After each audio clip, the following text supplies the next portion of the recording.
How's it going, party people? Today I want to discuss the current loadout upgrade system and pitch my idea for a more fair and reliable way for Dirty Bomb players to get those higher rarity cards while still having to work for them. So, as all Dirty Bomb players should probably know already, you can receive cases from playing the game, and by opening these cases, you roll for a random loadout card for a random merc. After collecting enough cards of a certain rarity, you can trade up to a higher rarity of card by sacrificing a set number of cards from a specific rarity group, along with some credits. As an example, 3 lead cards and 1000 credits can be traded up to receive one single iron card. The only problem with this is that while you can choose which merc you want to receive the new card for, you cannot choose which loadout combination comes from it. And since there are 9 possible loadout combinations for each merc, this means you only have a 1 in 9 chance of receiving the actual loadout card that you want from trading up or trading in. So this is a huge gamble, especially considering the fact that it costs 6 gold cards to trade up for just 1 cobalt, and you need 4 silvers to trade up to a gold,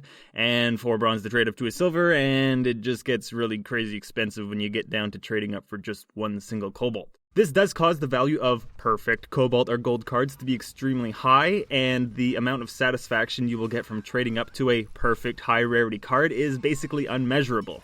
Only a handful of people will ever get to the point of having a perfect cobalt loadout card for each of their main mercs. So when, or if, trading ever comes into play, these perfect cobalt rarity loadouts will be immensely expensive, and I can envision a handful of collectors with absolutely stunning and beautiful inventories being able to show off their collection to anyone willing to view their Steam inventory. However, I do have an idea that will, unfortunately, somewhat devalue these prestigious cards, but allow them to still be obtainable by anyone willing to put enough work into the game, or pay the right amount. As of right now, you can purchase any bronze loadout card for whichever merc you want via the in-game store for 17,500 credits, or $3.79 Canadian. With simple math, I have calculated that 1 cent in Canadian is valued at around 2.16 credits in-game, and using this formula, I have created a credit and money-based loadout upgrade table. Now, these are just rough numbers that I threw together quickly, and you're going to think that they're very, very expensive, and I'm going to explain why in just a minute.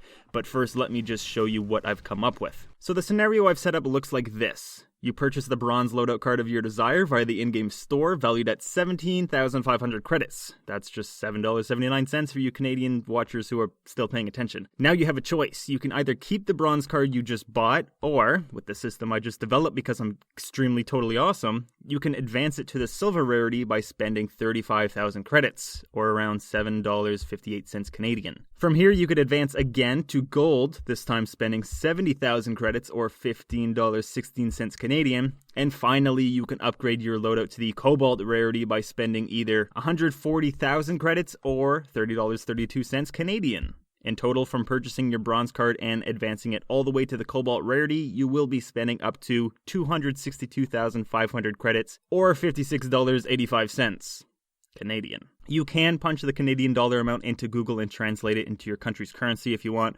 or you can just use the formula I'll provide on screen right now if you want to be fancy and do it yourself. My original intention was actually much more expensive than this and cause you to spend up to 542,500 credits or $117.48 Canadian for just 1 card, which is more than double what I just described to you previously.